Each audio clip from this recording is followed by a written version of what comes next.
how y'all doing? Out here doing an interview with an old friend. Just out here trying to show people. We're both from the Valley. The Valley is a place people usually know it by. They call it the 956 or the Rio Grande Valley, or they know it by South Padre. Everybody's like the Valley's known for South Padre Island.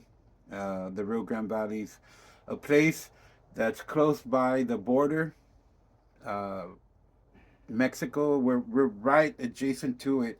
It's called Hidalgo. Once you reach Hidalgo, then you cross over to the border. Um, as a as a young, that's a whole other story for another time. Uh, when we were younger, there was a scene over there where teenagers would cross the border and go party out there. And I don't know if Mark was ever out there. Yeah, yeah. My friend Mark, guitar player, local guitar player. AKA Scooter. AKA Scooter. Yeah. So, but back then we used to, take trips across the border to Reynosa and go party out there. But that's a story for another time. Again, these interviews are to show how some people in the valley have stayed here in the valley, lived here in the valley, and actually, have become part of of everything that happens in the valley. These people either pay taxes or work here and spend their money here on local businesses, and they're part of the community and have helped it progress. From when we were kids. Back then here in the valley, it was just plain fields, lots of fields everywhere. So you were if you were raised here in the valley, here in McAllen, you a lot of the time you really stayed home as a kid, or you were always on your bike because there's nothing to do. Like for kids, really there was nothing to do. We had one miniature golf place, and that was here in town, and then the other one you had to go across town for it. And I think we had like three bowling alleys, and then we looked forward for the carnival coming into town every so often. But other than that, it was a very boring place. The only thing that kept us going, that really, really kept us going from losing our minds as kids here in the valley, was that we had a place called the Villa Real, and God damn, that place saved our lives, saved a lot of our lives. A lot of friends kept them out of trouble by just introducing us to these rock bands that would come down, and so thank you, Nano, for bringing those people down all those years. You helped a lot when we were young. I'm not getting emotional. It's just kind of a little cold. But yeah, those were great times as kids, man. Like a lot of us, used to go to that place called the Villa Real and go watch these shows. I mean, we had Metallica, we had Iron Maiden, we had Alice Cooper, we had, who even we had come down here? We had Yngwie Malmsteen, man. That was the greatest. Like that was one of the best. Just seeing this guy rip his guitar up there on stage. Uh, Older in life, we had Pantera, and we just had a bunch of rock groups come down, and a lot of us, that was our Saturday, man. That was our whole year. We're just bored down here, man. A lot of us used to go to Austin shows, but it was very hard to get up there, or we would go up there to the youth stores, like Goodwill wasn't down here back then. Goodwill used to have to go upstate. So we would go buy our leather jackets up there, and we used to go buy our combat boots. We had a place down here, a friend of mine named Mark. Uh, I forgot his last name, but they were the owners of a place called Green Beret, a surplus store. So we would go in there and also buy our chains and our whatever, our combat boots or whatever. We didn't have Doc Martens back in the day, so we used to wear GI boots. So or we used to order monkey boots off on not online. I'm sorry, but off of a old magazine or whatever. We used to find these ways of trying to dress punk or dress rock, or we're just trying to recreate ourselves from kids that were bored, into trying to do something positive. We weren't into gangs. We were, I came from a gang infested area. I came from a mafia mentality family. But these guys, they didn't. They actually, threw themselves into this music, and they formed bands, and we went to their shows, and we were their fans. I was a big fan of this guy right here, and still am, just for the person he is, just for the person he's become, and the person that he stayed loyal to being. These people, they could have gone anywhere else, left and everything. But it's just their love for music, and they're still here in the valley, and they're still throwing shows. And you know what? I'm through. I'll let you. I'll let him say the story. He'll say it much better. And there's this. This is not a short video. There's many parts to it that I'm gonna put together, and I don't think I'll even finish. I don't think I'll even pack this whole thing with everything that this guy's been through in his career, in his music career, and it's just something that's very incredible to me, and I have a lot of respect and I just admiration for just how these people did, how they stayed, true to their following, who they were, and they're still into it, and they're still true to it. So once again, Mark, you take it. Okay. Can you hear me? Am I on? Am I on? You want to do a shot first, Mark? Yeah, let's take a shot. Let's do a shot. Ah! Mark, Cheers. cheers to many years knowing each other, and hopefully one day I'll keep my promise and let's do our barbecue together. That sounds good to me. Right on. Anyway, okay.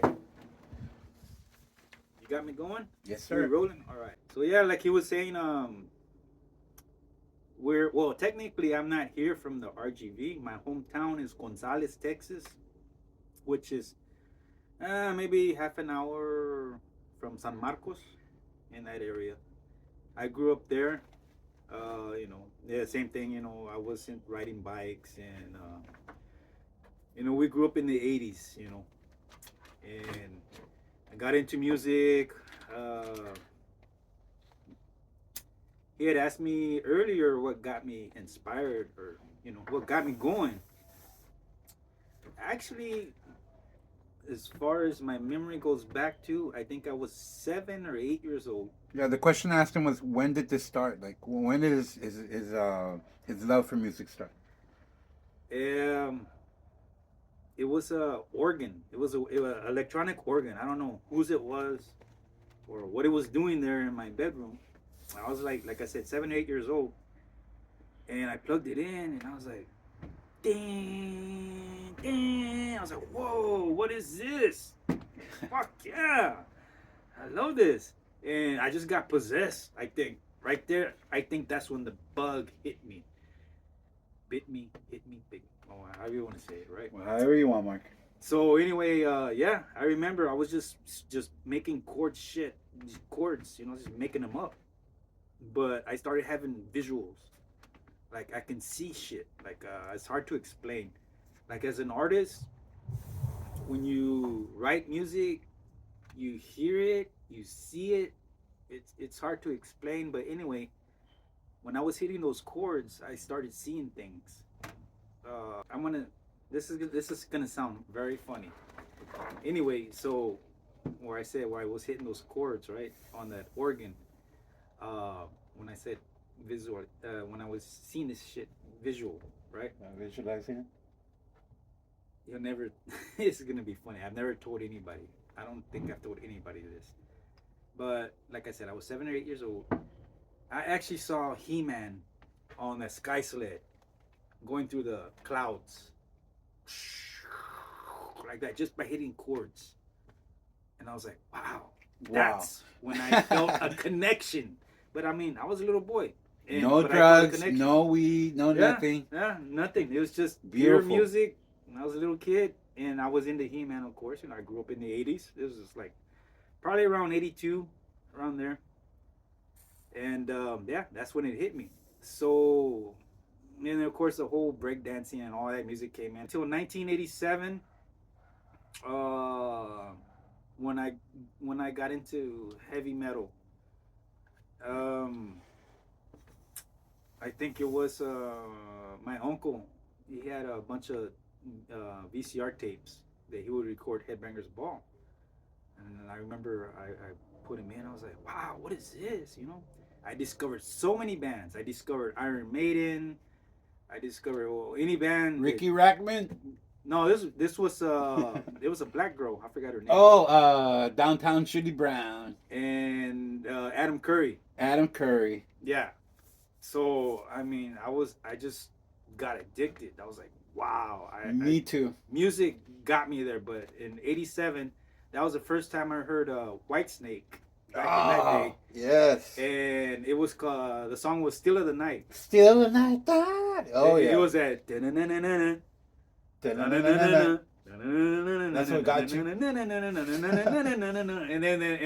I was like, whoa! And then that solo, it was like easy. Well, not easy. Well, you know what I mean. But it's ballsy. It's like. Yeah, man. I was like, they get yeah. Whitesnake gets dissed a lot, but they were great. I was like, shit, man. That gave me goosebumps, man. I mean, seriously, like the Yeah. hairs was standing up all over my arms and necks and shit. I was like, fuck, I want to do that. I want to play that.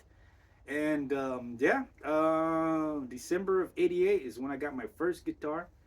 I had begged my mom for Christmas. She's like, what do you want for, how did it go? I don't remember. I was just like, I want a guitar. I want an electric guitar. Please, Mom. I'll do the dishes. I'll vacuum. I'll rake the leaves, even though I was already doing all that shit. I was doing all the chores anyway, you know. But I was like, Mom, every day. I said, please give me an electric guitar. But also, the first time I saw one of my friends, Mauricio, he was my neighbor. Mm-hmm. Mauricio Canales, hey, if you see it, man, I'm gonna send this video to you, man, because I remember when I went to your house. You were my neighbor across the street, and I went to your house, and you were playing Metallica, Fade to Black. You're going, da-na-na-na-na, and I was like, fuck yes, dude. That was the first time I saw electric guitar, like, you know. I was like, wow. I said, I need to have one. I need one. And it was funny because I was walking outside and I stepped on dog shit. So I was in there in his room and my shoe had dog shit. I was like, what the fuck is that? But just him playing that was just like, that just blew my mind away. So yeah, Christmas of '88, I got my first guitar. It was called a Harmony Electric. My mom had bought that to the J.C. Penney catalog, and it came with a little amplifier or whatever. It runs on batteries. Yeah, I don't mean to interrupt you, but another thing here in the valley, we used to have to order stuff from the Sears catalog or JCPenney's catalog. Yep. We used to have to order our skates because there was no skateboard shop, there was no roller skate shop, so we have to go to these places like Sears and all so order that. Go ahead, Mark. Yeah. So yeah, I got it. I remember the house we lived in. Mm-hmm. At that time, it was an upstairs. It was a 2-story house, man. And that house was probably like 100 years old. It's still there. And anyway, so you know, I went downstairs by the Christmas tree, you know, because it was Christmas Day. And I saw a big old box. I was like, oh, hell yeah. I opened it up. I was like, oh, shit, man. Santa Electric came. guitar. I was like, fuck, yeah. God I didn't know how to damn. play. I didn't know shit how to play, but I was inspired. You was inspired. I had the inspiration. I already had the bug. You know, I had the music in me. It was in my blood. But I just didn't know how to play. But I had taught myself. The whole year of 1989, that's when I fucking learned how to play the fucking guitar, man. I self-taught. Back in those days, we had tablature books. Nowadays, it's Oh my God! I remember. tablatures on YouTube or the apps, whatever. We didn't have shit back then to go Google or Chat TP or whatever it's called. We didn't have none of that. We had to actually go and hang out. There was a place called Melhart's, and everybody was there. Everybody was there during the summer, just spend their time there. Where anybody who loved music was there. Yeah.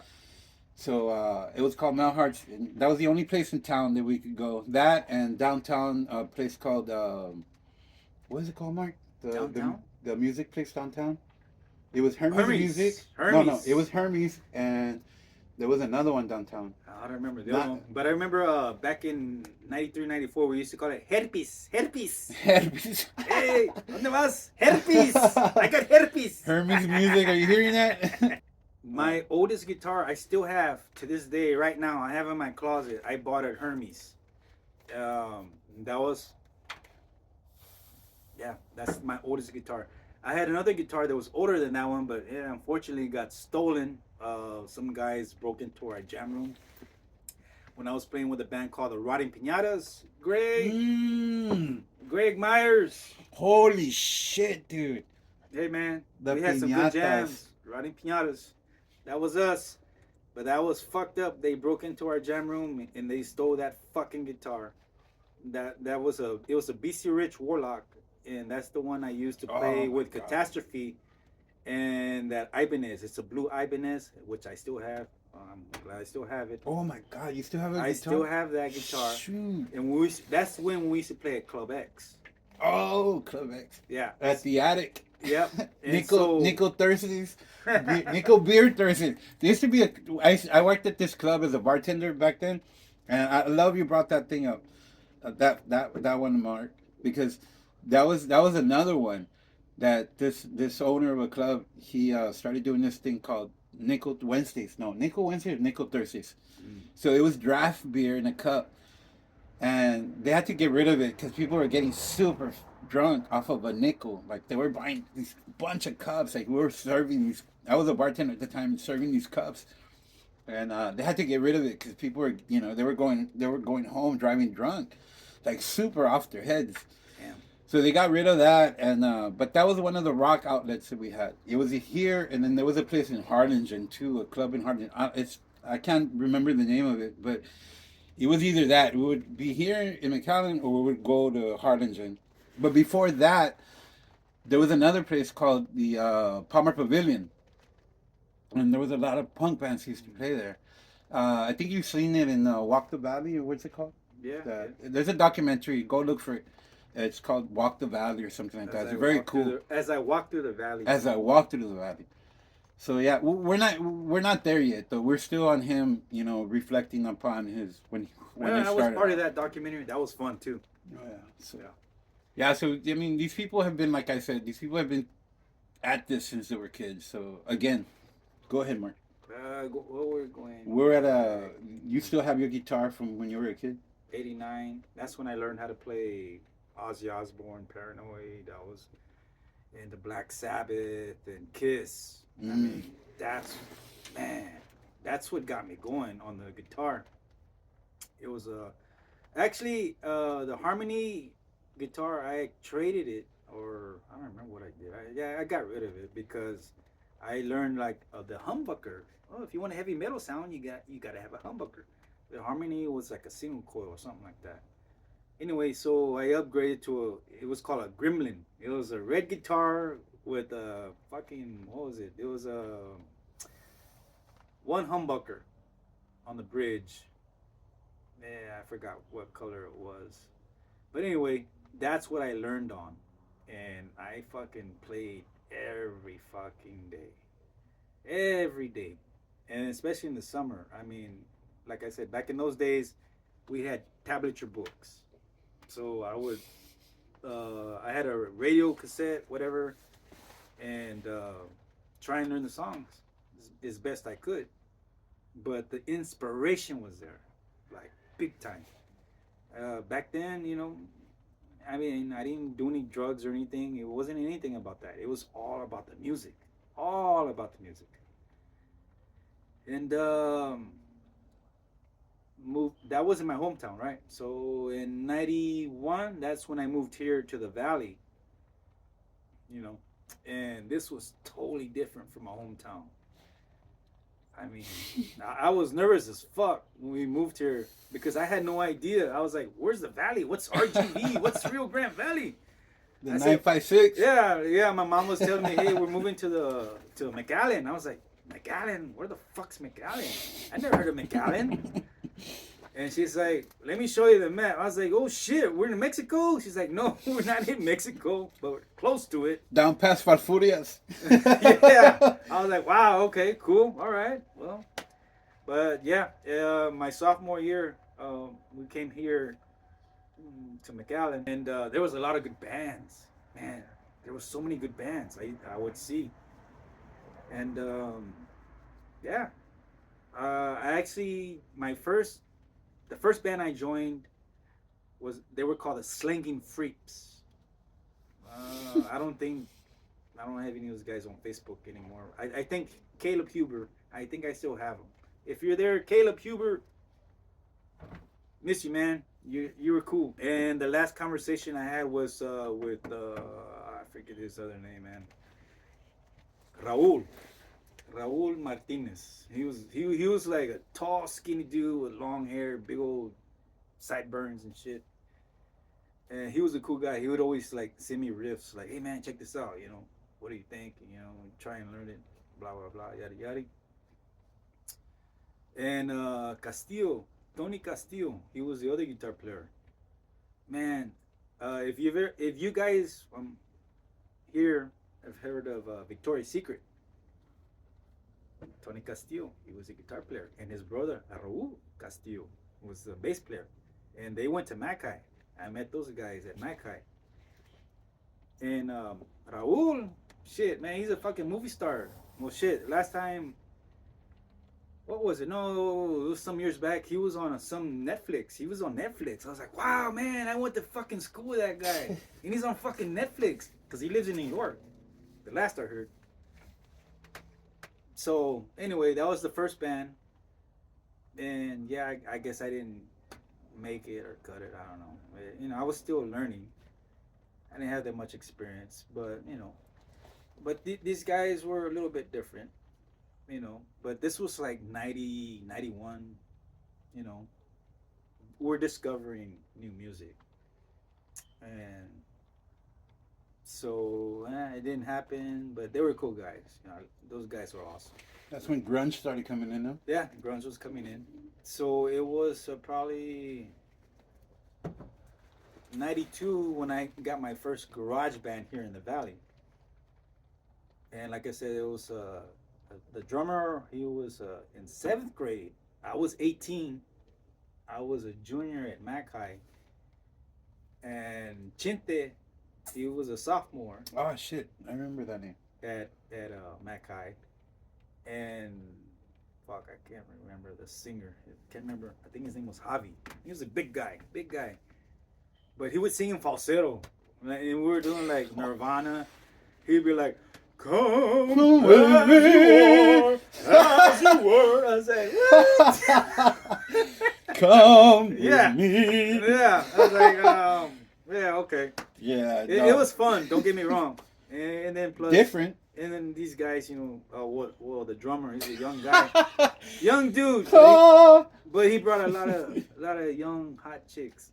Oh yeah. So Yeah. I was like, yeah, it's fun. That's another thing. I mean, we were into this not just and like any rocker that created a band, you just the fans or the groupies or the local little groupies. So Yeah. that was cool about it. Yeah, it was fun because he had a swimming pool. So these girls, you know what I mean? Hey, I know I'm an old dude now, but this is back then. I was probably their age when those little young girls were in their bikinis jumping in the swimming pool. They were probably 16. I was 17. So, okay, just let you guys know. I don't want to get arrested or whatever. No, and another thing about these guys is that you never hear nothing bad about them. Like, you know, they're always dedicated to their music, you Yeah. know, and whatever girls were hanging out, they were respected. Trust me, man, by these guys. These guys were just the reason I'm here is because this guy, and along with his friends, which they're my acquaintances. I'm not really their friend. I'm Mark's friend, but a lot of these people I know through Mark. And they're just very respectful people, just workers. They just work hard, and Deserve a drink. and you heard his story about the way he got his guitar, you know, when he was a kid. But the rest of the stuff that they've gotten, all their instruments, you're gonna see another footage that I'm gonna put of them, you know, preparing themselves now, what they're doing, you know, preparing themselves to go on stage and everything, you know. just through everything they've gone through, where you're gonna hear Mark, say some of that stuff. I hope he shares some of it. But all these, these trials and everything that they've been through, they don't give up. They're headstrong. Their minds focused on what they need to do. So these guys have never ever been a nuisance, to the community. They've just been who they've been, and whatever they've worked for, it shows in their instruments they've bought and their everything they've accumulated throughout their life. They all worked hard for these things. These as soon as you see these instruments that you're gonna see, and the way they set up and still play these shows, it's out of their pocket. They don't have people that you know are backing them up, or giving them money, or just buying their guitars for them. They don't have that. They don't have investors. Everything they do, they spend on their family. They save, they scrape, they buy their instruments, and they bring joy, to rockers. Still, to this day, they're still going out there and playing. They still have their jobs. They still have their life they have to live, and then they still have their dedication that they love, that they've dedicated their whole life to, is rock, you know, or punk, or whatever you want to call it, whatever genre of music or whatever art they do. This is what they do.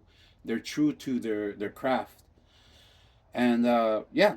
So these people have always been here in the valley, being themselves, respecting people to the fullest. So any story you're gonna hear about a girl, any story you're gonna hear about them having fun, it was well earned and it was worked for. So that's why I respect him. He's a good father. He's been a provider, and I've known him throughout these years for the good person and the good soul he is. And he's just a musician, man, just trying to have fun, through this thing called life, like Prince said. So here you go, Mark. Continue your story. One of the questions I have, Mark, that I want to ask you also is, how did you past? We'll get back to the past, but how did you get through all this thing? This thing called life. This all these things that come with life. Your children, your family. How do you find that dedication, to move forward with so much shit that can happen through life? Love for your kids. If you have children, to me, I think that's the only way. I have my son. He turned 27 yesterday. My daughter turned 23 in December, and I pretty much raised them. Because me and the kid's mother, we separated, and I took them and I raised them. But yeah, it was fucking hard. Yeah, it wasn't easy.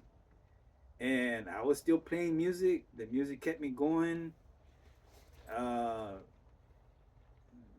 yeah, just the love for the kids. I just want to keep going. This is what keeps me, I guess you could say, young. Successful, I don't know about that. I mean, I have my 9 to 5 job, whatever. I work in a school district. I have my family. Memorial Mustangs. Yeah. Go Mustangs. And yeah, I'm kind of disappointed in my football team, Houston Texans, but that's all right. That's another story. But yeah, that's life.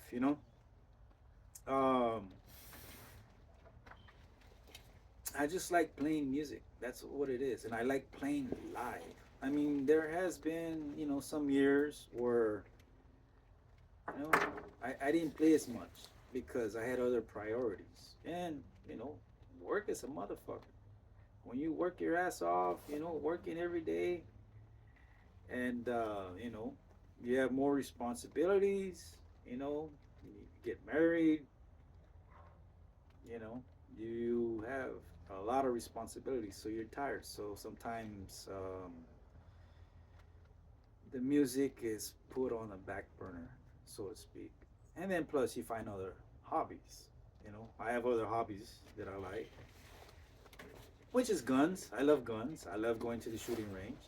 You know, and it kind of, I guess I got away from the music for a bit. I was with, like I said, Rotting Pinatas. That was my first cover band, by the way, that actually played gigs. Catastrophe, that was the first band that I played in. That was where we wrote all our music. Everything was original. And then, of course, we did, some few punk covers. Because I was heavily into punk. Who was Mark? Who was the singer back then? Mimo. It was me, Mimo, Arnold, and Eric Alamia. Catastrophe was already established when I first met Arnold in '93. I was playing in a garage band, and there was some guy who brought Arnold over, and I had my first jam with Arnold, and I'm serious. Like, I swear I was playing like with a fucking record, man. Arnold played to the T like Bill Ward. So me and Arnold clicked right away, and Arnold was like, "Dude, fucking join us, man. We need a guitar player. We need another guitar player." And the other guitar player, he was cool. His name was Mark, also good guy. Um, but I had to make a decision, right? I was like, "Am I gonna stay with these guys, or maybe I can have something with these guys attached to me, right? They're already established." And eventually I was like, "Yeah, man, I gotta quit you guys, and I'm gonna join Arnold." And yeah, of course they got pissed at me. "Ah, man, you fucking sell out," or I don't know what.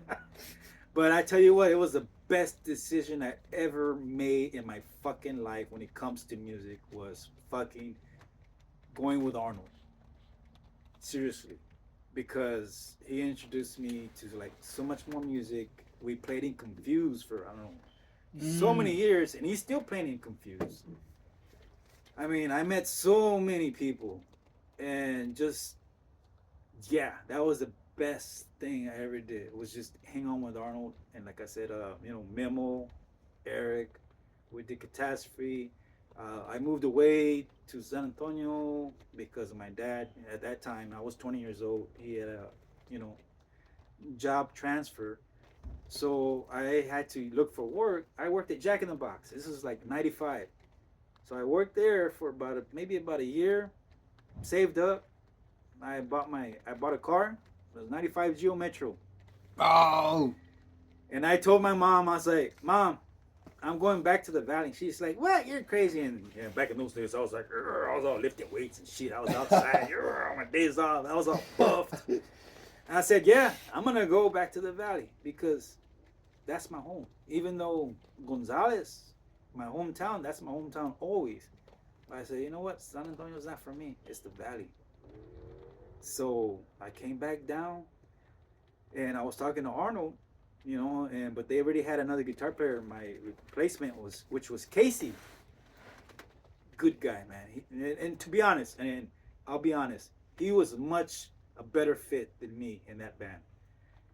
To be honest with you, that guy, he can fucking play. And so Arnold suggested, "Hey, man, there's this band. You remember Confused?" I was like, "Well, fuck yeah, I remember Confused. We used to see them together at the, what was it called? Chin Point, right? I think that's, yeah. yeah, Chin The Point. guy had a deadlock. Yeah. So I mean, I was like, fuck. And in that time, that was around '95. So I was getting more into like punk rock because Kurt Cobain died in what, '94. And so all that alternative music, the grunge, all that, yeah, I loved it because back in the '80s I was into heavy metal, but then once the '90s came in, that was like totally different. And I was like, this makes me feel like this is what I want to do. This is the type of music I can relate to more, the grunge music, right?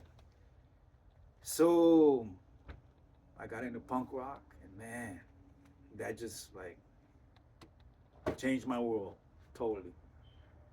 So, being said that, Arnold said, "Hey man, you remember Confused? They're looking for a guitar player." I was like, "Shit, yeah, okay." So I met Omar at Club X. I was uncertain at the time when he asked me. Omar's like, "You want to join us or not?" Because I was hanging out with my buddy Jimmy, who I lived with at the time. And Jimmy I met uh, from high school, and we had started jamming. And it was during those days, it was grunge, like I said, and we're like, let's think of a name, but we were writing our own music. I think he wanted to call the band Apple Tree or Apple Sauce. Nah. And I was like, I don't know, man. That kind of sounds wimpy. And then one night we were like super stoned. Yeah, I can say that, right? Yeah, go for it, man. You can We say were whatever super you high. want, Mark. And I said, you know what? It's legal now. Yeah. Let's call ourselves Apple Dick. You're the apple and I'm the fucking dick. Let's think of some fucked up name because we're playing some fucked up punk rock, but we're doing our own shit, and that's how Apple Dick came about. Aqua dick. Apple. Apple dick. Yeah. Verga de manzana. Verga de manzana. So yeah, that's another thing too. Arnold played the drums for Apple Dick, and so did Memo Leal. And yeah, we did a lot of recordings. We even did shows, and I was still in Confused. That's when Omar was on vocals, and yeah, the music kept going on and on and on.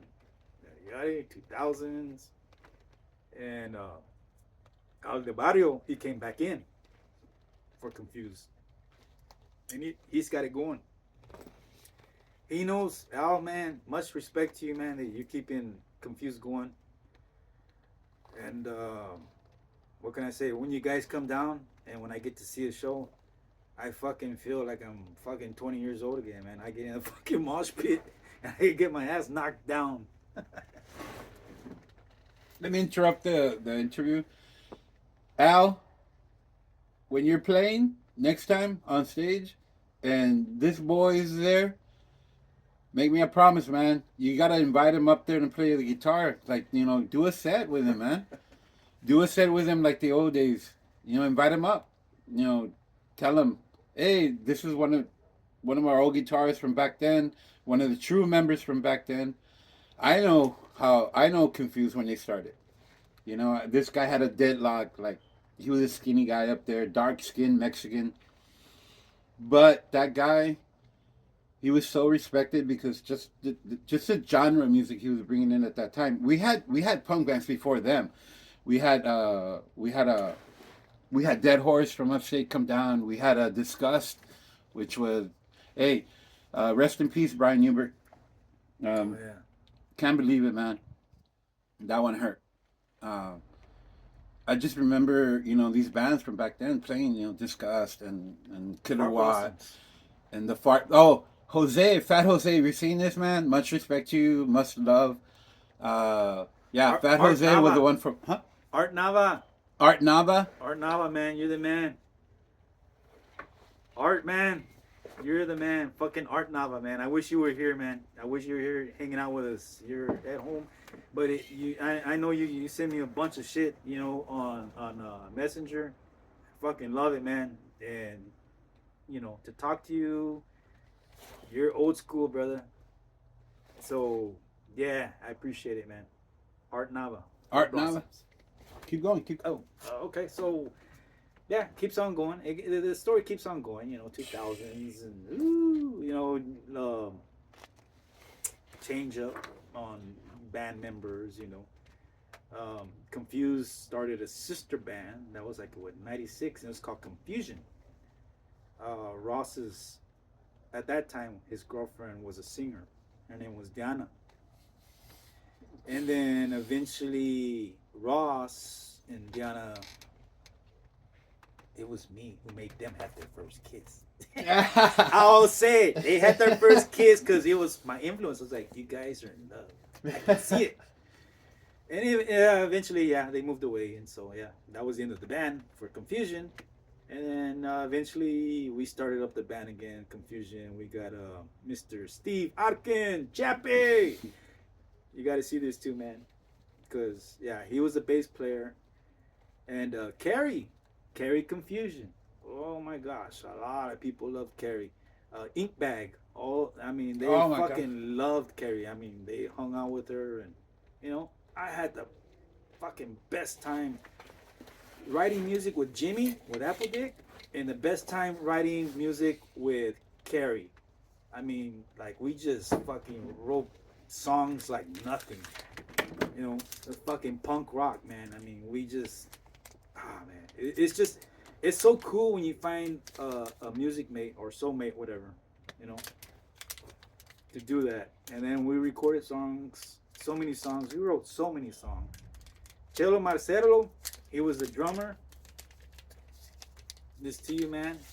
I miss you, brother. Miss talking to you, but yeah, we'll see each other soon. We'll see each other soon. But you had a big part in that too. You had a very big part in that because you knew all these guys before me. So that was short-lived for a while, and then Confused came back with Aldo Audio. I think he came back in 2003, 2004. Omar went back to bass, and me on guitar, and Arnold. I think he first joined Confused in '97. I joined Confused in '95, but Arnold's still going. And Ross came back, and that was so cool. Just talking to Ross, and they've had so many guitar players and this and that. So anyway, long story short, all the original music, all the original stuff I've done, that's already done with. Now I'm in a fucking cover band or cover bands, which is cool. I mean, I respect them. They let me be in their band. But the way I see it now, it's like I'm a hired gun. I won't say, well, that's my band or whatever. But I have a lot of respect for Original Sin. That's the band who I'm playing with right now. I'm the guitar player. Love Gun, Mike Garza. He got me into that. I mean, I played with fucking Bullet Ride, Militia, and that was Mike Garza. Thank you for that. And we're back in Love Gun now. I'm doing Kiss songs, right? And like I said, Original Sin and 20 Eyes, which is like a Misfits tribute band. And that's with my old school buddy Ralph Tejirina. Ralph, and then his wife's playing the bass. She's like a music teacher or something. And I believe Arnold did one song or two songs with us some gigs ago. But now it's Richard De Leon. Shout out to Richard De Leon. Richard, we're going to take a shot of your product. Oh, shit. He works at Feldman's. And this is his product. So, Richard, this to you, buddy. Cheers.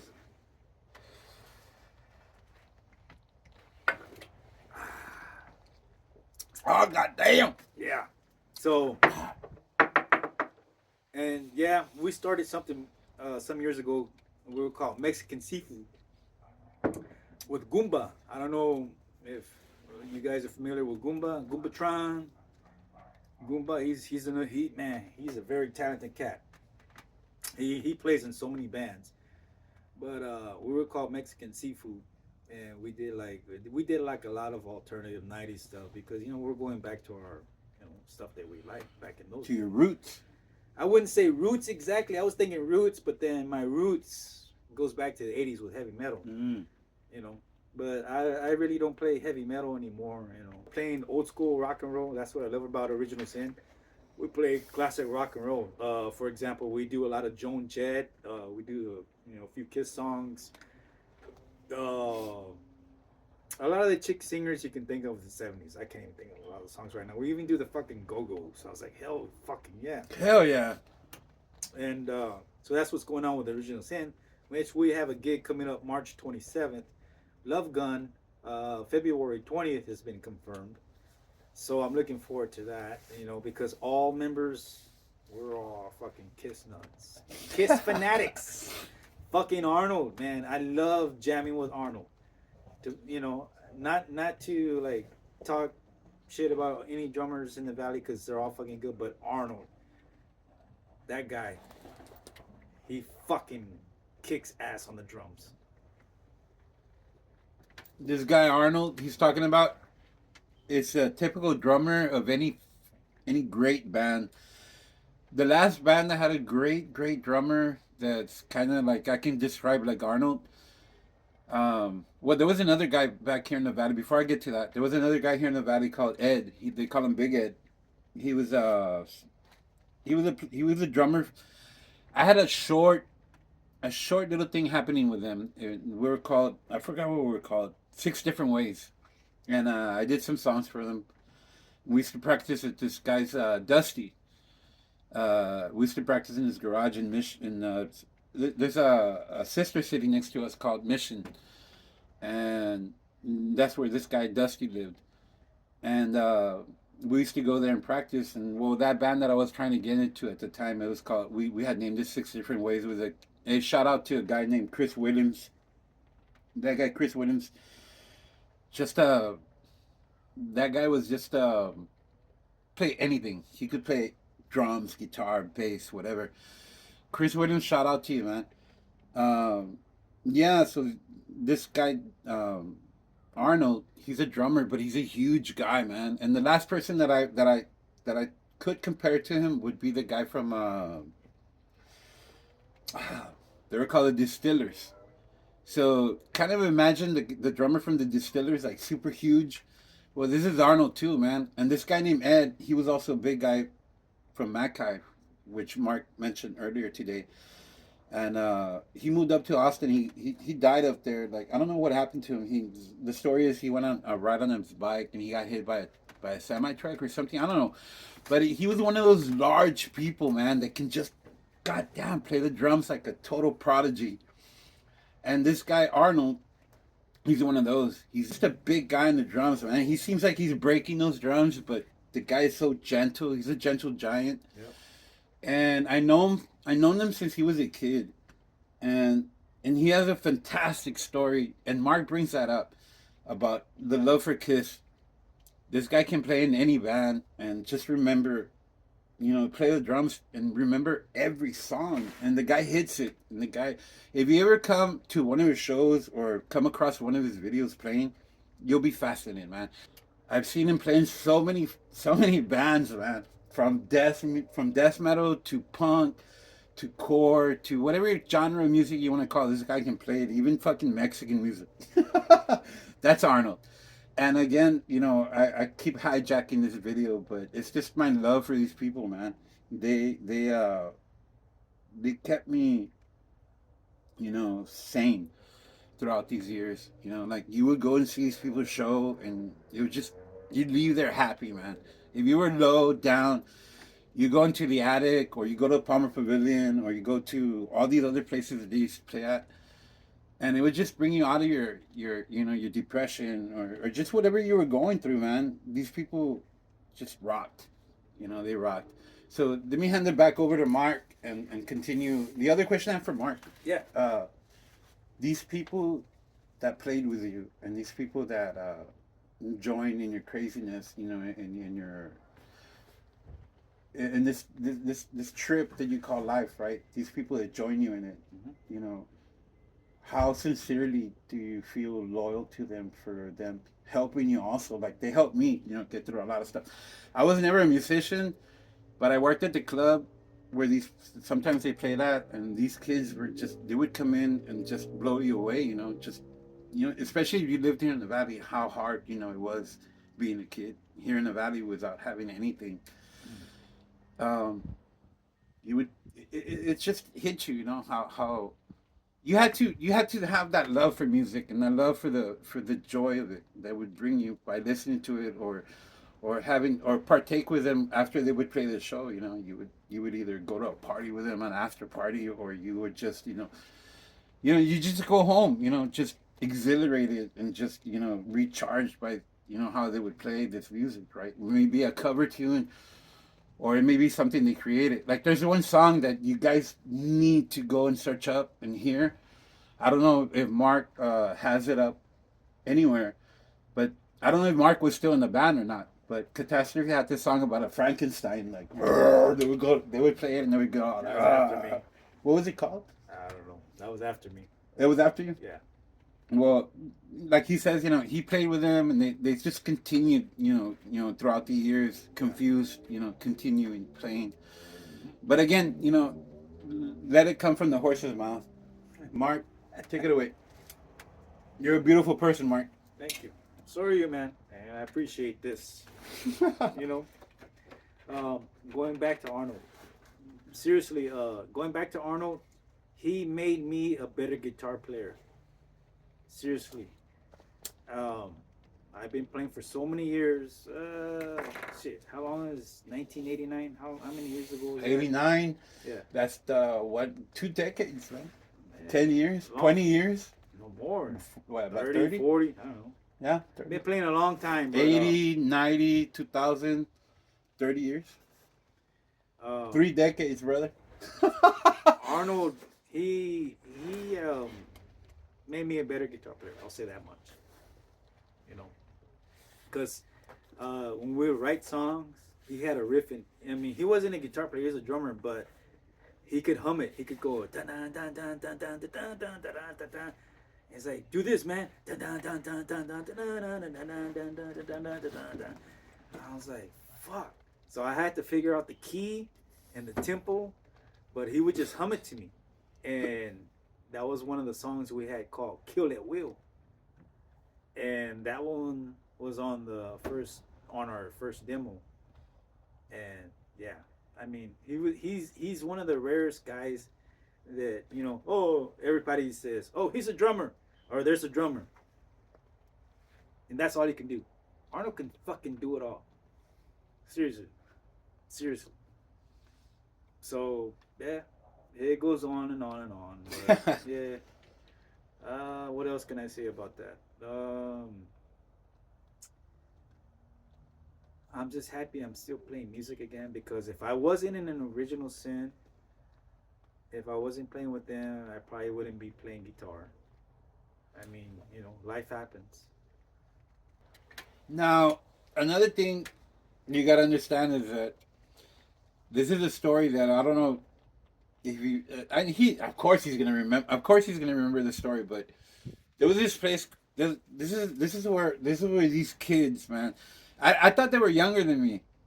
For the longest time I thought they were kids, because I had a friend named Picos. Shout out to Picos. Rest in peace, brother. No, rest in pain. I forgot. Rest in pain. Rest in power. Rest in power, Picos. God damn it. It's all right. So when I got the respect for these kids, man, that I thought they were younger than me at that time. They're only a couple of years younger than me, but since I always grew up an adult life, I didn't really have a kid life. But where I got respect for them was that there was this place that he mentioned the name Jimmy, and this was a white kid at this time with we're talking about this kid was surrounded with Mexicans, man. Like, just this white kid was surrounded by Mexicans. I felt sorry for him, and every so often, he didn't know this, but every so often I would tell people, if you go into that store, have respect for that kid, like, respect him. Because it was a tough neighborhood at that time. It wasn't the worstest neighborhood, but it was kind of tough. All these metalheads lived there. But at this time, these metalheads were kind of gangster at this time. They were still had that gangster mentality. They were into death metal. So it was a very different genre from Mark. These people were into death metal. Like, at the time it was Celtic Frost and, that's more trash death. But you know what I'm talking about. It was death metal at the time, and these people were in that genre around the neighborhood. So they would go into the store pronto, and they would treat this kid bad because he was into punk music, and he was a white kid. At that time, he was probably the only white kid in that neighborhood that was that didn't give a shit. He worked at the store, and that was what he was trying to do, work and buy his stuff that he needed to buy. I think he was also into electronics, or he was something into computers. I think he became that, now he's a computer expert or something like that. But at that time, he was just a kid trying to, earn money during the summer and working at the store. And Mark was his friend at that time. So one time, this guy came in and robbed the store.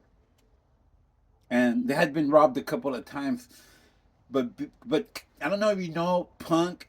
Like, if you're punk, you're out there, moshing, and you respect people, and you respect the punk, ideology where, you just don't take crap from shit. So these kids got tired of these people coming in there and and ripping them off.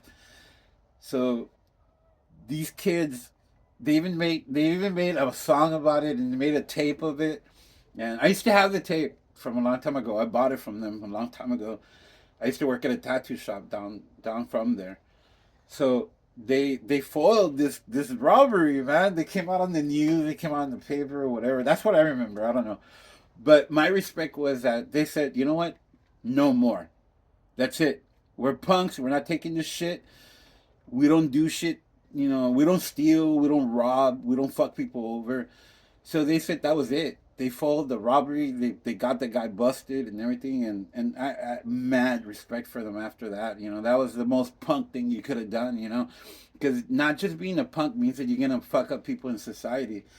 It just means respecting people, and you get what you put out. So these kids were just trying to get respect, and they got it at that point, man. When they did that, people in the valley just fell in love with it, man. And so I bought that tape, and I don't remember what the tape was called. It was something about the Pronto story. But I don't know, Mark. It's called Am I right about that? It's called I Suck. I want him to say the true story, because that's my memory and my recollection of it. Let's hear from the horse's mouth. Love you, Mark. Man, wow, that you remember that. Not a lot of people remember that, but you were pretty spot on how that story went. Yeah, there were Mark. some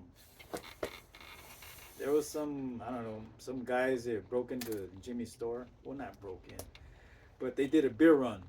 They took like, I don't know, a couple 18 packs of Budweiser or something like that in Pronto. It was the one where the Lincoln, Yeah. Lincoln Junior High. yeah, that's that area. A los Garcias, Rainy Garcias, and fucking Raymond Garcia, my cousins, man, they went to fucking Lincoln. Shit. That was called Pronto number 2. So there was like 4 different stores. Yeah, the other Pronto number 1 was by Lamar. The second one was by the police station. Oh, okay. Yeah. So, so they did a beer run, but fucking Jimmy. White boy. Yeah. And he fucking Love him. tried to beat the shit out of him or what. I don't know what he did. He got a broom or whatever. He's like, you ain't stealing from me. This is my store. And, he went at him. And they got into chingazos. And the guys left, and I guess the beer stayed behind, and it was on the fucking 5 o'clock news. And I remember Jimmy telling me that his boss said, I appreciate what you did, man, but don't put your life on the line. And that was so inspiring. We fucking wrote a song called Pronto. There you go. That's what it was called. And when we play that, a lot of the people from those days, they all know that song. All our buddies they would hang out with or hung out with, they know that song. They know that song. It was just me and Jimmy. I went to his where he was living with his mom at the time over there on Glasscock over there in Mission, and I just started strumming the guitar, and I just had a visual again. Like when I said, when I was like 7, 8 years old, I had a visual. I saw a visual of Pronto, and I just started playing the guitar. Dun, dun, dun, dun, dun, dun, dun, dun, dun, dun, dun, dun. And then Jimmy started just singing. And he was just singing like, welcome to Pronto, welcome to the store. Come inside, get a joint and buy a cigarette. Cause he was like, it was true. He was telling a true story. A true story, brother. True story. And that's the best shit, man. When you're writing your own songs and it's from a true story that happened in your life. So I missed that. And yeah, shout out to you, Jimmy. Hopefully you see it. Jimmy, hopefully you've seen this and hopefully you'll see it, but mad respect to you, Jimmy. You were just a white kid trying to make it, around here in the valley, around, because we had a town here. See, you don't understand the politics here in the valley. Another thing that we had a struggle here in the valley was that we were being attacked for being Latino. You know, just, it wasn't cool being Latino. So Jimmy was in an area where it was very hard to be white. You know, at that time, it was just a fuck. You were a joke if you were white. You know, just you had all these racist Mexicans, Latinos around you. You know, you at that time you had Latinos that hated other Latinos. You know, and especially they hated white. If they hated their own race, well, poor Jimmy, man, he had to pass through all this shit. You know, at that time. You know, so Matt respected him for standing up. You know, for this thing that was happening that was wrong, and it was just the type of attitude that he had, that punk kind of attitude where like, if, I'm not gonna stand by when something's happening that's wrong. I know we stand against no laws, and we stand against all these fascist kind of ways that were happening upon us at that time. So when Jimmy stand up for that, he gave a lot of us power, and he gave a lot of us that were going through that stuff. Just fuck color. We just wanted to get along. We just wanted to play somewhere and have a good time. Drink a Strawberry Hill, or drink a Mickey's, or drink a Colt 45. And watch the show. There was also a girl that I want to send mad respect to called Ivana. She shaved her head in kind of like Voivod at that time. That's another band that was super cool at that time in the 80s. It was called Voivod. So this bring back into perspective, what I'm trying to explain is that this white boy, this white kid survived this, and he did his best to just get along with everybody and respect everybody, because these punk people, these punk kids at this time, they were very respectful people, man. They worked. They just tried their hardest to fit into society here in the valley, especially for a white person, because here in the valley we had a place called Sherryland where all the white people were there, and they really didn't get along with us, and they even had a sheriff in Mission called they used to call him remember Night Court. There was this big guy called Bull Shannon. So they had this cop out there they call him Bull, and he would pick on us, man. Especially, we used to go and party out there. All our punks from Madcott used to go out there and party out in Mission. And this guy would always pick on us, this cop. He was called Bull. But he was a white cop. And they're in Mission, which Cherryland and Mission are very close to each other. So these white people were very, very, very disrespectful to us when we were kids. So Jimmy was against that. Jimmy was just a person that just wanted unity, man, at that time. And so he stood up for this owner. And let me tell you a story. I know the owner of Pronto. The owner of Pronto was so cool.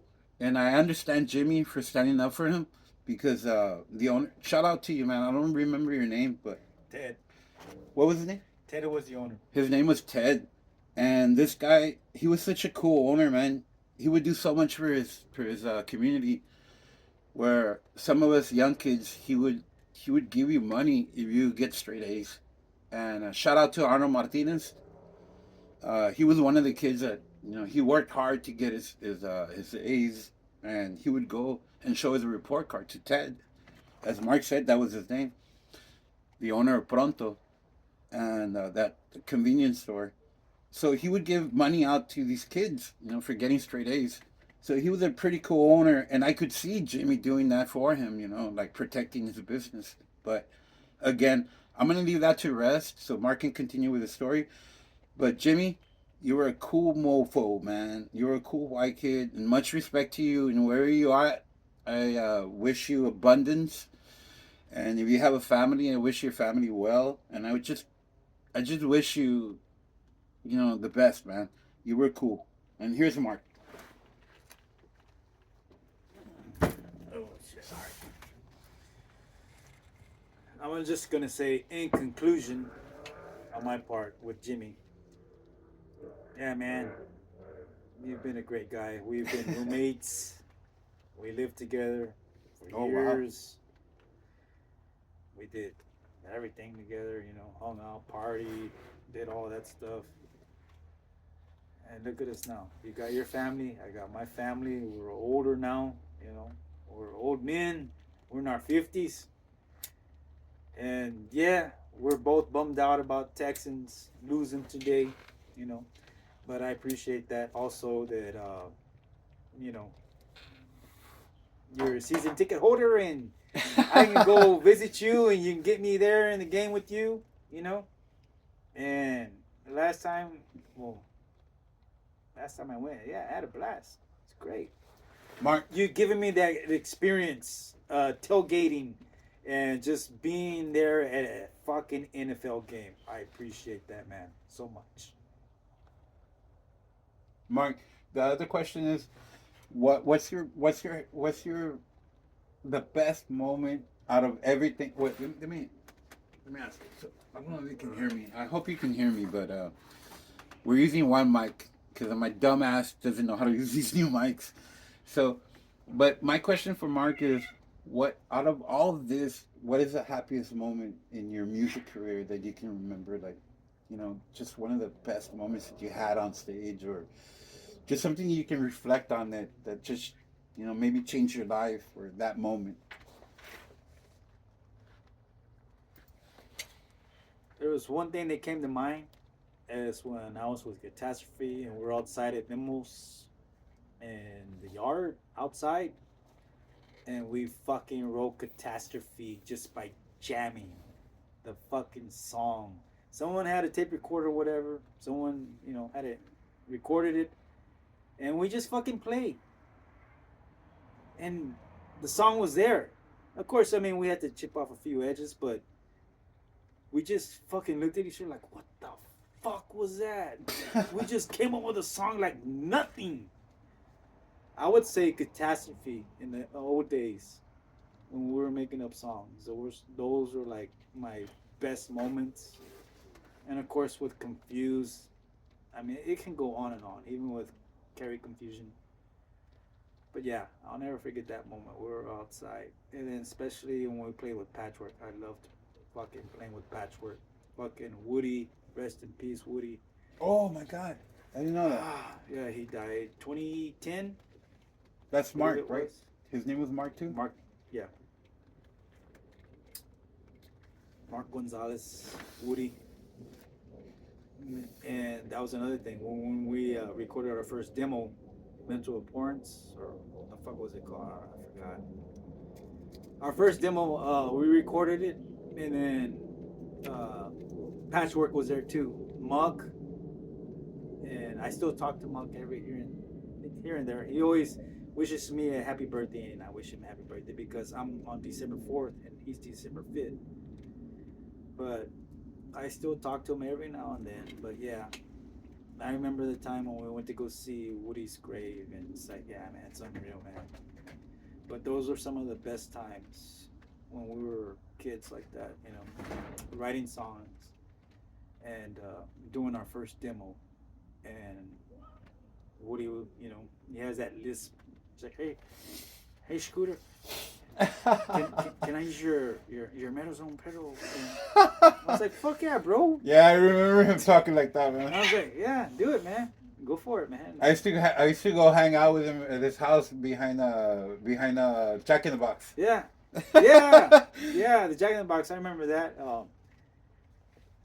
Mug and Woody would be like wrestling, or they'd be getting all fucked up. Everyone wasn't getting all fucked up, but just seeing those guys, I mean, yeah. He was a cool guy. Yes, he was. He was. I mean, I was Annoying, there at but the he was funeral. I mean, yeah, it was sad. I was there at the funeral, and met his mom, and I did do a show. It was a Patchwork tribute show, I guess, to Woody. Oh, And wow. I was playing guitar. I was doing his part. I was in Wow. his shoes. I was like,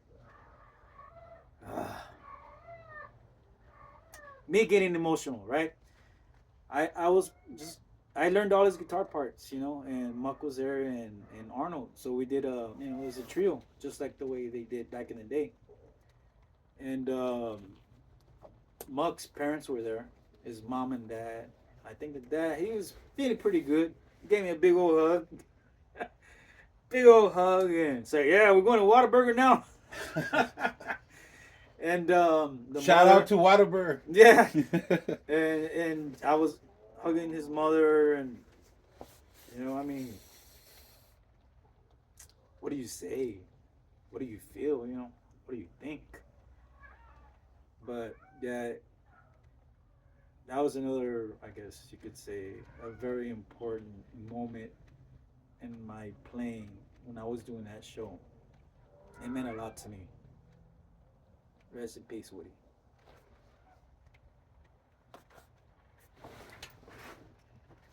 Do you remember a band called Vestido? Of course. Oh man, that was like in '97 when they played at Trenton Point. Played Club X. Trend Point. I forgot about that. Yeah, they played there too. Oh my gosh, they were so cool. Everyone was freaked out because for one, they were all a chick band. They were all from Reynosa, and they were fucking punk rock. I was like, wow. I was fucking blown away. Everyone was. Everybody. Everybody. I mean, And then you see the bass player would stand up on that pogo. She was doing that pogo shit. Pogo ball. Yeah, pogo ball. And Ceci, I think that was her name. Ceci. And I remember we used to go to like parties and hang out in Edinburgh at those apartments there in Edinburgh, at the Pan Am over there in that area. Pan Am, old school, right? Pan Am. And she'd just be there with her bass, just and we'd just be hanging out. I was like, wow, man, these girls are so fucking cool. I did keep in touch with. I have them all. Can you on mention Facebook. they were a band out of Reynosa? What's that? They were a band out of Reynosa. Yeah, they were from Reynosa. Vestido from Reynosa. They were a fucking awesome band. It's like I love Patchwork with Woody. I mean, I love that band. I fucking love them. Their music, I learn their songs. I fucking love their music. Even Vestido. I kept in contact with the main vocalist, right? And she actually sent me the version of her playing the acoustic guitar singing. And it was called El Mar. And I told her I love that song so much. And we were talking for a good while. Luisa. And yeah, I fucking told her I love that fucking song. And I have it on my, what is it? There's an app. One of those music apps I have on my phone. I forget what the app's called. But yeah, I have it on there. I follow them. I fucking love their music, man. They were amazing. So they're still together. No, they're not. No, not together, but No. you still their music is still on there. Yeah, the music's on there. I mean, just hearing it just takes me back. Makes me fucking happy. Like, fuck yeah, that was the shit. I mean, you don't see that. Well, I don't see that these days. I mean, but then again, I don't go out that much. But That's another good point Mark brings, that a lot of these bands they're either from across the border or they were here, trying to get their music across. I'm gonna get a little nostalgic here. My dad used to play in a band called here in the valley. There's a lot of well, not just here in the valley, Texas. If you go and Google rock music here in Texas, you'll hear a lot of bands here in the valley that have been, imitated, and their music has been stolen. Music has always been very integrated into the ground here, into the veins of the valley. And so there's a lot of people that are very musically inclined, very artistic inclined here in the valley that have not been brought forth and shown their talent. They didn't make it because they didn't have the talent. They didn't make it because they didn't have the support. They didn't have the view of the whole United States the way we do now. I just imagine if these people would put themselves on TikTok or Facebook back then, they would have become famous real super quick. But they dealt with what they had, and they made with what they did with, with whatever they had to create, whatever they needed to create this music with, which was not much. But they were just, that's just the love for music, and that's what the valley, that's what I love about the valley, the backstory of it. Not just the crime rate, and people committing crimes, and the way George Lopez one time explained when he came to the valley. He said, the valley is so far behind. Texas is so far behind everybody.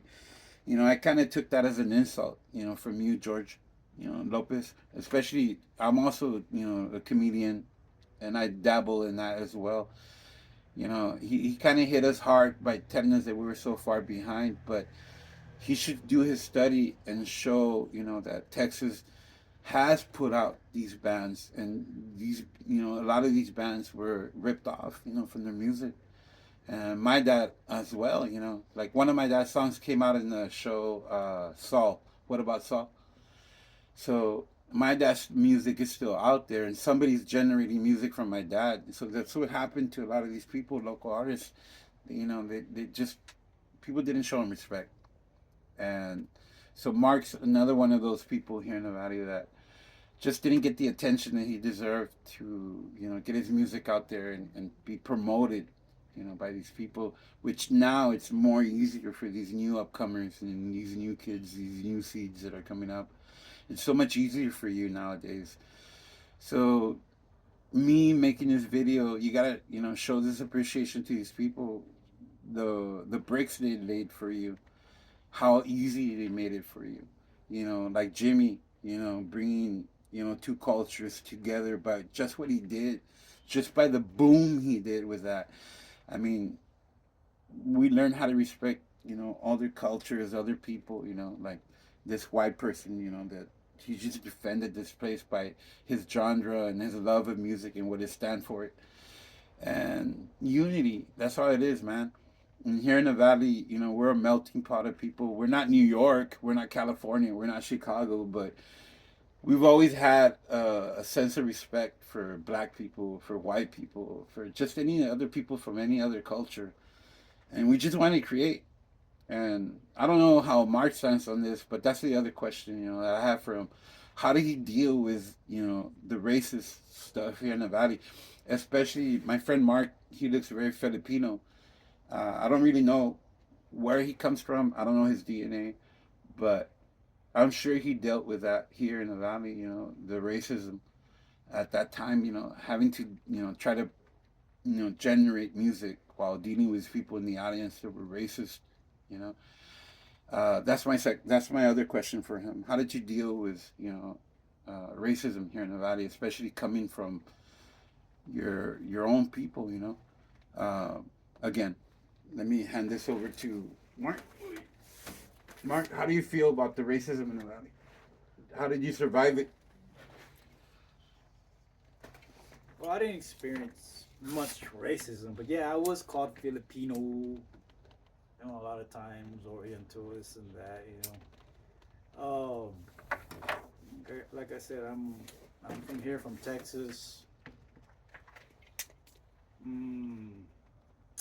My grandfather's grandfather was from Mexico, and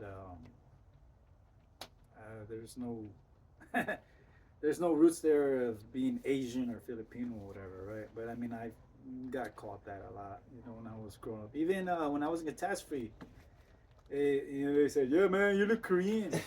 I was like, I guess, right? But I mean, at first it pissed me off, but I was like, whatever, And I guess it didn't help that I didn't speak Spanish either, because when I was growing up, you talk about racism, I didn't experience racism here in the valley. It was in my hometown, because when I was growing up as a kid, the schools were, the teachers are all white. Everybody was white. The Mexicanos were like few, and there was a lot of negritos, a lot. So I remember one time the principal, and he was my mother was a teacher there, so he was the boss. And I don't remember how the discussion came about. I think I was like in third or fourth grade. I don't remember. And he says, "Well, how would you like it if I called you Pepper Belly?" And I was like, "What the fuck's a pepper belly?" You know, I don't even know. but that's racist towards Latinos or Mexican or whatever you want to call us. Pepper belly, you know, that's a racist name, and we can call them crackers. You know, that's. But we racist love also. everybody though. Yeah, I mean, I'm not a racist guy. I mean, you know, why? My thing is why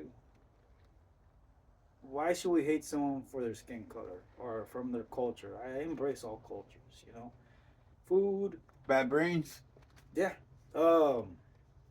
When we do our trips to Europe, you know, me and the wife, man, I embrace it. I embrace it. You know, Ireland, London.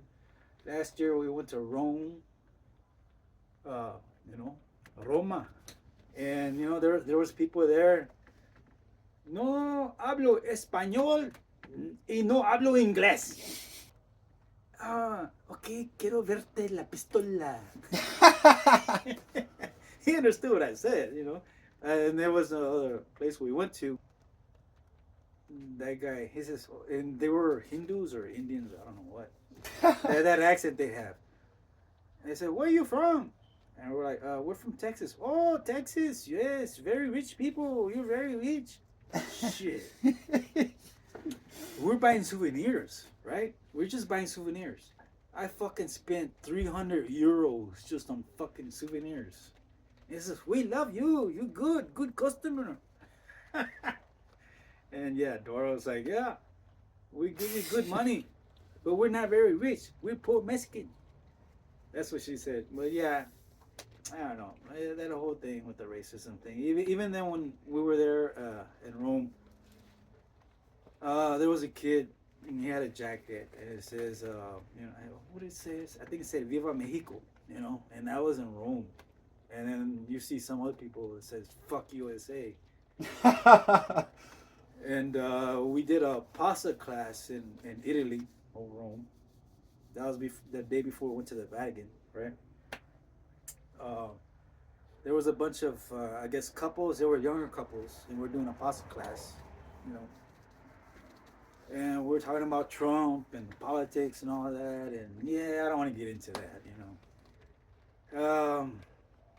It is what it is with this country right now, you know, with the politics. I mean, I don't remember it being like that before, but yeah, it's gotten bad.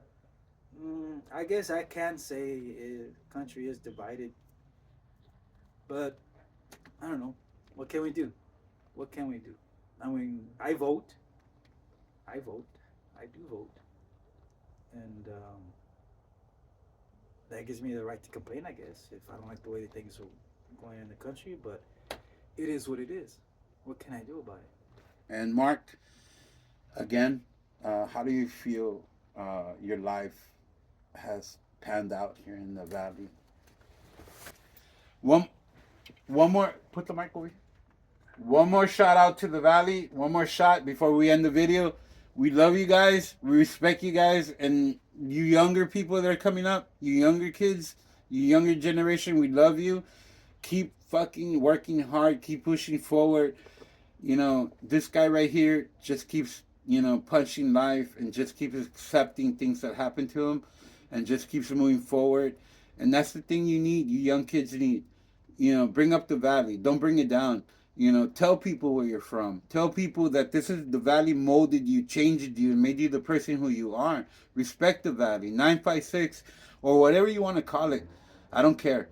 Just respect the valley. Respect yourself. Respect people. Don't judge other people until you judge yourself, and keep going at it. But don't forget that this is where you're from. This is the DNA that's in your body. The valley is giving you what you have. Respect it. Continue creating.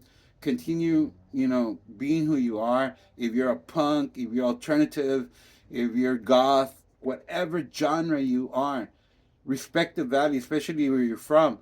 And tell people that you're from the valley and you're creating for the valley, and maybe people start showing that love back to you and showing the valley love and bringing it up instead of pushing it down. So yeah, Mark. Exactly what he says, man. To answer the question, even though I'm proud of where I came from, my hometown, I love it. It's my home. But the valley made me find myself on who I am, or I really am. The valley brought that out in me. I'm proud of you, Mark. And I owe this also to my dad. He's the reason why I'm down here, because he got a promotion because he worked for HEB back in those days, and we moved down here. If it wasn't for him, no, I wouldn't be here. I'd probably be over there in my hometown, probably in jail or dead. But yeah, the valley made me discover who I am artistically, musically, however you want to say it. Even though I started over there, but I find myself here. So, with that being said, cheers. Have a good night. Talk to you guys later.